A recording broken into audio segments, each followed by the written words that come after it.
So I want to try to segue from, we've spent the last 5 weeks chasing the lion. Maybe y'all chase the lion, got those lions under control. I want to move us into, and I hope you'll see the connection, the idea of how do we neighbor. And you'll see where I'm going to go with this in a minute. Because it really is not just about who is your neighbor, but how do we neighbor. And you'll notice that I entitled the message today, Stranger Things Will Happen. And I want you to see if you can figure out what I'm talking about there. There is a TV show, you guys watch it? Netflix, called Stranger Things.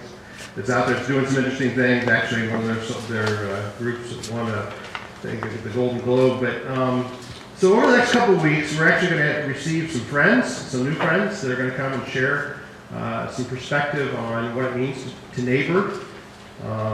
And part of where we're going to go this morning is a little awkward because I'm going to talk about a word that I'm not real comfortable with, but it's something I think we have to talk about, but it's been so politicized in our culture, especially today, that it's almost offensive, but I just really feel that we need to talk about it. So it's this word racism, but I hope you'll just walk with me. I have a little bit of perspective, and we'll get to that here in a moment because Lauren and I, one of our children, Jed, is African American, and so there's been some things that we've been exposed to over the years in his journey that just sort of put us in a context that maybe some things I didn't think about growing up in Ashland, Ohio, but living in our world today, and then if you just take all the political issues that are in front of us as a nation, as we think about the refugees and all that. But let me begin first with prayer. Father, thank you for loving us. Thank you for reminding us of just what warmth is as the weather turns again and we're back into rural Ohio weather. And so we're mindful this morning as we look at your word. There's things that you want us to be and do. And so this morning I just pray that we can lean into what that looks like. Help us understand, help us to look beyond the things that maybe distract us and see what your word desires for us as your people. And so thank you for the joy of coming together and fellowshipping this morning, worshiping. Thank you for just giving us breath, moving us out of bed and into the day ahead. And so we just pray as we stop here and gather that we would be encouraged to know your love for us and know that there's a larger world out there as we've chased it in one sense through our last sermon series. May this morning help us see how to drill down and make it practical. So God, take what I've offered and help beyond what my words are and use your words to establish what you would have to be true. We just ask it in your most precious name. All God's people said. Amen. So I want to begin here that we're going to see, and this is a big idea. So each week I'm going to try to give you a big idea of what I want us to walk through, and then I'm going to try to unpack it. And we're going to see here in a moment as we look at the scriptures that if you have your worship notes, you want to get them out so you can follow along. But Jesus didn't say who we were to neighbor. But what's going to be interesting as we look at the scriptures here this morning is, but rather he tells us how to neighbor, and that really that idea of how to be a neighbor is you literally have to walk across the street. And so let's just look at this story. Now, you'll remember the story. Let me just set it up. Jesus is telling one of his stories amongst some people, and there is an expert that's sitting in the audience according to Luke chapter 10, and the expert asked Jesus a couple questions. And so if you have your Bible, you can look with me on Luke chapter 10, verse 25, and following. On one occasion, an expert in the law stood up to test Jesus. "Teacher," he asked, "what must I do to inherit eternal life?" "What is written in the law?" he replied. "How do you read it?" And Jesus answered, "You love the Lord your God with all your heart, and with all your soul, and with all your strength, and with all your mind, and you love your neighbor as yourself." And Jesus says, you've answered it correctly. Do this and you will live. And then this is where I want us to look for just a moment here, verse 29. But he wanted to justify himself, and so he asked Jesus, "Who is my neighbor?" Well, that's an interesting question. And as Jesus sort of leans into it, is it somebody who has different music tastes than me? Is it somebody who maybe has piercings that I don't have? Is it somebody who has a language or has an accent that I don't have? Is it even somebody whose maybe color of their skin is different? But what's interesting here, if you look at the story, and we're going to unpack it here, is like, who is my neighbor? And it's really what Jesus doesn't answer the question. He doesn't answer the question at all. He actually says, okay, here's how you're going to neighbor. And so he begins to tell the story. And we know, most of us know it as the Good Samaritan. And so we know there's this guy, and he's actually on his way from Jericho to Jericho. And on the way, the guy is robbed, and he's beaten up, and he's left alongside the road to die. And while he's there, a priest walks by, and the priest actually, the scripture says, it walked to the other side of the road and actually walked by him. A priest. Now, I'm going to guess the only reason why the priest probably did that is that we know from our study of the ceremonial law that the priest probably was concerned about the fact that the guy was almost dead and touching something that was unclean. And the same with a Levite, it says, the scriptures say that a Levite passed by and actually walked away from the guy. But what's interesting here is in verse 33, and it was when Jesus said these three words that changed everything for these folks. He said, but a Samaritan. Now, it doesn't mean much to us because we're living in 2017, but it would be like almost saying, but there is a Syrian in our audience. There is someone who doesn't look like us and who we think has a view of the world that could hurt us. But it's interesting that, and follow along with me in the scriptures here, but a Samaritan, as he traveled, came where the man was, and when he saw him, he took pity on him. He went to him, and he bandaged his wounds, and he pouring oil on them and wine, and then he put the man on his own donkey and brought him to the inn and took care of him. Now, we got to see this, is that there was like 700 years of hatred between the Jews and the Samaritans. So this is a big deal. This is a really big deal. You see, it goes back that the Jews were exiled, and what happened when they were in exile is they started intermarrying, and then there were these mixed races that came out of that intermarriage, and those were where the Samaritans came from. And so it was really this idea, I hate you, and so they will hate us back. And there was this long, and that's one of the reasons why we as Americans really don't understand the culture of what's going on in the Middle East.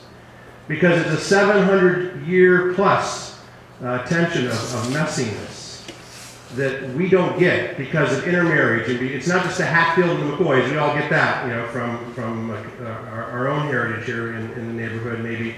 But it's deeper than that. Now, it's interesting. What the Samaritan does is he literally walks across the street. So instead of walking out and around the man who's injured, he actually walks across the street and engages this guy. Now, drawing on a quote from Dr. Martin Luther King, King says, the first question the priest and the Levite asked was, if I stop to help this man, what will happen to me? But you see, Dr. King goes on to say, the Good Samaritan actually reversed the question. He says to himself, if I do not stop and help this man, what will happen to him? You see, it's that understanding that drives us and should drive us in all that we're doing. You see, it's about the heart of the gospel. It's about loving people, even those that are different than us. So that's why this idea, although it's a word that's been hijacked in some regards, this idea of racism is really a problem in our culture. And I want us to see too that really racism isn't something that's like genetic in us, that it's something that's created. In fact, you got a picture of our family. I remember when Jed he was about 4 years of age, and he was in the backyard. He was 3. He was 3 years old, and he was playing with a neighbor girl in the backyard. They were playing in the sandbox or whatever. And he came running in the house, and he was angry. Stomping the house, slams the door. He was angry. And why was he angry? Because the neighbor girl told him he was black. And Jed was convinced that he is brown. All you have to do is look at my skin. You see the tension there? And so Jed, up to that point, we know he was with us from age 7 months forward. There was something that, it's sort of the elephant that's in the room, but really we didn't talk about it, didn't have to talk about it. And we knew that day was going to come. So you see, usually the idea of racism comes 3 different things. Why does it happen? Because it's not born in us. It's taught to us. Because we know that what 2-year-olds hate, we're naps, right? They don't hate each other. And so it's this idea of what is it? Well, First of all, it could be because we were treated poorly. And that, in our culture, in our nation, that has been an ill. That for, all you have to do is take, if you want a great trip, go to Cincinnati and spend the day at the Underground Railroad Museum in downtown Cincinnati, where they go back to 1500s and walk through the whole understanding of where does slavery come from. And what you find out real quickly is that much of the slave trade of the 1500s actually was blacks selling blacks.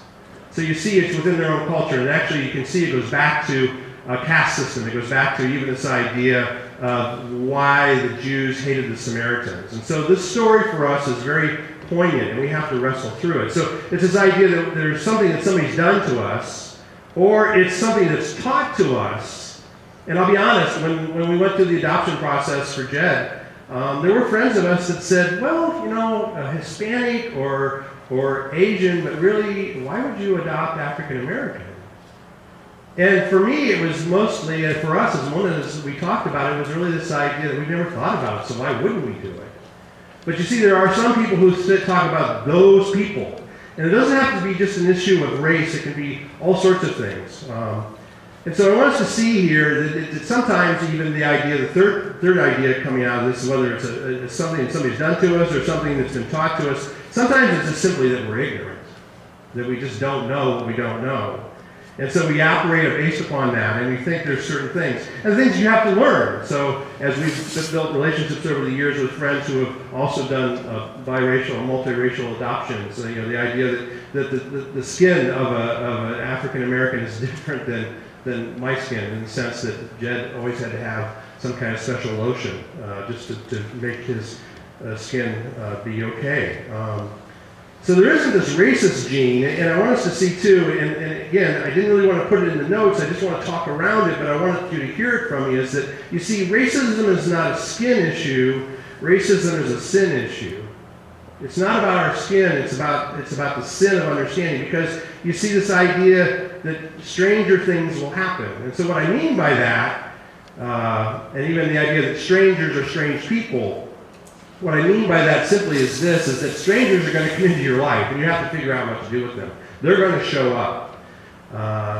And so we as Christians are sort of committed to a certain understanding of how does that practice in our daily life. The writer of James says this, but if you favor some people over others, you are committing a sin. You are guilty of breaking the law, he says. And so, you see, it's messy. And yet, it's in that messiness that is one of the reasons why, as I go into Mansfield Senior every week and hang out with some students, it's clear that even their view of the world and their view of opportunities is limited because of these kinds of things I laid out ahead of here, of the idea that things have been happening to each other. I mean, there was a story yesterday about the girl from Ohio State who was abducted, I think, on Wednesday evening, and it turns out that the perpetrator, who is a former sex offender who had just gotten out of prison in November, and unfortunately, he's African American. But in those moments, I still know that God knows that he's a person, and I don't know what led him to do what he did even 5 years ago, to put him into prison, that somehow there's a tension of what it is that we as Christ followers have to react to. And so we are called to think differently than others. And so I want us to sort of walk through a couple things here. So how do we neighbor those that are different from us? Well, first of all, we do that by recognizing that we might have a prejudice. There might be any prejudice in our own mind. You know, we can't see it in a mirror. Many people say, I'm not a racist, I'm not prejudiced, but I want to stretch us by this definition that's there of what prejudice, according to Webster, is. It's a preconceived opinion that is not based on reason or actual experience. We all are prejudiced about something. Some people think that people who have money are snobs. So some people think that somebody is overweight, that they're lazy. Some people think that the younger generation doesn't know how to work today. Some people think that people that might be more mature can't teach. And more importantly, for a guy like me, that white guys can't jump, because I can't jump. But I can ride a bike.